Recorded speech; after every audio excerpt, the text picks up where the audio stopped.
Ay, may na problema ka? Yung problema ng ingay ng ano? Ingay ng mga tao, ingay ng kapitbahay mo? Nako,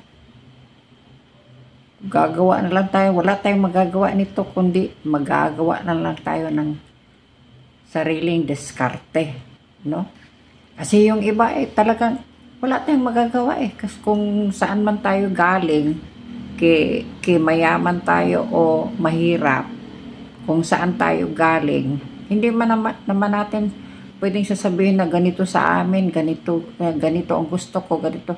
Kasi may iba-iba kasi ang ugali ng tao Merong iba na marunong rumispeto. Meron ding very proud na gustong paparinig sa kanila yung boses nila. Yun ang problema nga.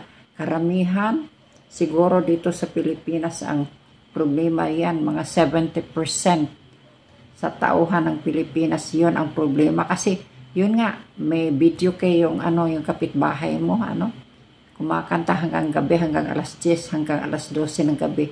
Hindi man nila iniisip na may nagkasakit dyan sa kapitbahay na yung hindi natulog, may ninenervyos, meron pang magtatrabaho pa kinabukasan, kaya kailangang matulog. Wala yan. Wala tayong magagawa. Talagang hindi yan nila makuha. Hindi nila iniintindi yon. Yung iniintindi nila ay yung sarili nila. Kaya, ito ang gagawin natin. Pag yun ang problema nyo, gagawa na lang tayo ng diskarte. Pares nung kaibigan ko, meron akong nakilalang sa kapitbahay niya, bago lang siya doon sa lugar niya. Tapos sa kapitbahay niya, sa kabilang side, mahilig mag-karaoke, mag-videoke ba. Paragi lang nagbe-birthday halos every week 2 or 3 times ganyan. Tapos kahit na walang birthday, mahilig talaga silang kumakanta. Tapos pag kumakanta sila, naku ay yung pinakamalakas pa, yung bang gusto nilang para bang kung iisipin mo, para bang gusto nilang marinig sa kabilang baryo, sa kabilang syudad. Yan, parang ganon ang gusto nila. Marami sila. Mag-umpisa sila minsan alas 8 ng umaga hanggang alas 10 ng gabi pa yon. Minsan aabutin pa yan sila ng alas 11 o di kaya alas 12 ng gabi. Yan. Ang isa naman sa kabila naman, ganon din. Hindi masyadong ganon pero maingay din. Yung helper nila ay gumaganon din daw, sabi niya.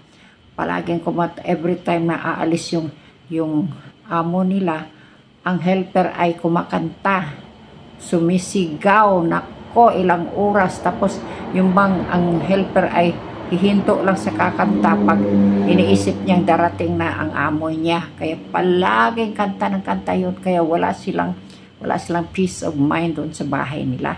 Kaya ang ginawa niya, kasi wala naman siyang magawa, yung isa ay sinumbong niya sa barangay captain. Tapos pinuntahan.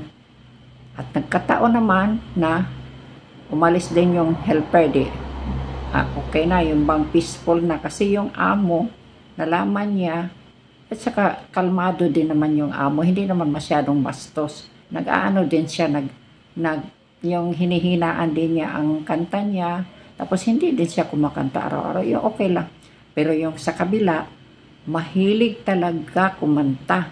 Pero yung kaibigan ko, wala naman siyang magagawa. Paano ito? Ang daming tao. Every time na may sila, kahit walang fiesta, walang birthday, walang anniversary, pag kumakanta sila kasi parang naninibago ba sila sa video kay nila. Hala, ang daming tao, nag-iimbitar sila kung saan, taga saan yun, taga bundok o taga aywan ko lang, taga saan. Ang daming tao, tapos kumakain sila, sumisigaw, kumakanta ng napakalakas. Yan, kaya ang iniisip niya, kasi wala naman siyang malamang ibang diskarte. Ito na lang ang diskarte niya. Bumili siya ng yung pinakamalaking speaker, yung baffle ba? Speaker, 2 speaker kasi isang set yan. Bumili siya, sabi niya, bigyan niyo ako yung pinakalakas na speaker nyo. Tapos dinala na niya, no? Ang ginawa niya, tapos bumili siya ng wire na napakahaba. Kasi kinonek niya yun sa ano may video cable din siya na napakalakas yung power ba, ang wattage ba malakas din. O kaya, sinubukan na lang niya. Every time na nag-umpisa nagkanta yung kabila, yung bang palaging maraming bisita kahit walang birthday, na nag-umpisa na sila alas 8 ng umaga, kumakanta na sila, minsan alas 9, ganun. Tapos yung hinayaan lang niya na kumakanta ng hanggang mga 5, 6, hanggang 6, 7. Yan, pag ganyan na, pag nagsawa na siya, yan, dadalhinan niya yung bapol na napakalaking bapol niya. Kasi may gulong yun eh. Kaya hinihila na lang niya doon sa sa balkon niya. Tapos iharap niya doon sa bahay na yung bang nagpatugtog, yung nagkumakanta. Iharap niya yung 2 speaker. Tapos magpatugtog siya ng napakalakas na rock, na disco, na kung ano-ano. Yung pinakamalakas talaga, na yung pinakamaingay ang inaano niya, pina-record niya sa USB. Tapos ganun. Yun, ginanon niya. Play na, pinatugtog niya sa sa stereo niya. Kasi may magandang stereo din siya, malakas. Yung very powerful din na stereo. Kaya yun ang ginawa niya. Iharap niya doon sa sa bahay na yung kapitbahay niya. Tapos kung hanggang kumakanta sila, ganun pa rin, tugtog pa rin yun ang tugtog. Tapos next time naman, after mga 2 or 3 days, ganun na naman ang gawin nila. Kakanta naman sila, iharap na naman niya, ganun din. Harap, every time, iharap. Sige, para bang matibay lang ang niya, ang diskarte niya. Kaya ganun na lang ang ginawa niya, ganun. Every time na hiharap niya yung speaker niya. After mga 2 weeks, no? Mga 2 weeks, more than 2 weeks or 3 weeks. Kaya, nawala sila. Yung daw, bigla lang daw silang huminto, nawala. Tapos yung video ko, ewan ko kung baka nagbili nila o lumipat sila kasi baka dalawa baka lang sila doon, hindi nila bahay yun sa kaibigan na nila, ewan ko lang. Basta nawala yung video kay. Tapos sabi niya, ay salamat, may na ako, may peace of mind na ako. Yun lang ang diskarte niya.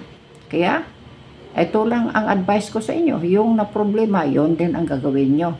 Kung hindi pwedeng sa barangay captain, kung talagang hindi sila makikinig, kung matigas talaga ang ulo niya, yun lang, bumili din kayo ng napakalaking, very powerful na tapos iharap niyo doon sa bahay. O di tingnan kung sino matira ang matibay, no?